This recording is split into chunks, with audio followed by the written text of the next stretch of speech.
महाड तालुक्यातील कोथेरी धरण प्रकल्पाच्या घरभरणी कामाला ग्रामस्थांचा विरोध। धरणाच्या भिंतीचे घरभरणीचे काम प्रकल्पग्रस्तांनी बंद पाडले।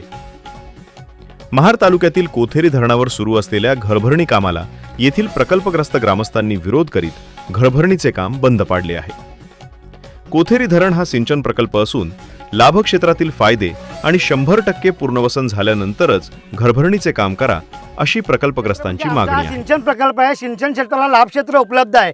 त्यानुसार आम्ही 2011ला 65 रक्कम आम्हाला मिळालेल्या जमिनीच्या 65% रक्कम जमा केली आहे आणि शासनाकडे जमा असल्यामुळे ती गेल्या 11-15 वर्षामध्ये आम्हाला जी जमीन उपलब्ध करून द्यायला पाहिजे होती, त्याच्यावरती व्याज द्यायला पाहिजे होतं, त्याच्यावरती भत्ता द्यायला पाहिजे होतं, त्याची कुठलीही पूर्तता अजूनपर्यंत केलेली नाही आहे आणि आम्हाला अंधारात ठेवून सरळ घरभरणीचं काम होते। घरभरणी केल्याच्यानंतर आमच्या हातावर तुरी ठेवणार आहेत, आतमधल्या जमिनी संपादन व्हायच्या आहेत, पुनर्वसनाची कामे अजून बाकी आहेत। त्याच्यामुळे हे सगळं करून हा आम्हाला फसवणुकीचा कार्यक्रम चालला आहे। तर आमचा हा निषेध म्हणून आम्ही घरभरणीचं काम होऊन देणार नाही जोपर्यंत लाभ क्षेत्रातली जमिनी किंवा त्याच्यावरती देणार 65% भत्ता, व्याज, आर्थिक पॅकेज जे काहीतरी आमच्या तोंडाला पानं पुसा आणि आम्हाला समाधान करा, तर ते धरण पूर्ण होणार नाही, तर पूर्ण होऊन देणार नाही, ही अशी आमची पूर्ण जिद्द आहे।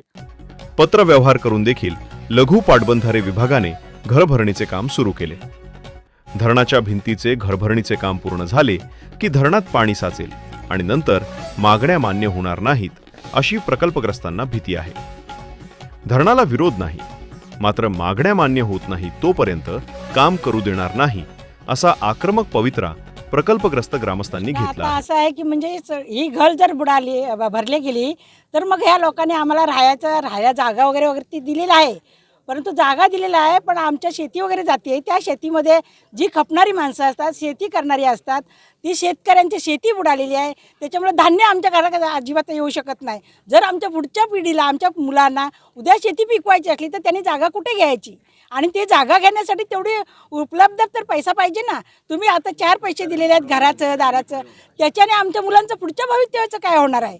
मग पुढच्या भविष्यासाठी आमच्या मुलांना काहीतरी सरकारने सोय करावी आणि त्यांना आज नोकऱ्या द्याव्यात। नोकऱ्यांसाठी पण आम्ही सर्व पोरांचं हे केलेलं आहे, त्यांना अजून नोकरी भेटलेली नाही मुलांना कुठल्या, त्यांची पण विचारपूस करायला पाहिजे, त्यांना पण त्यांचं समाज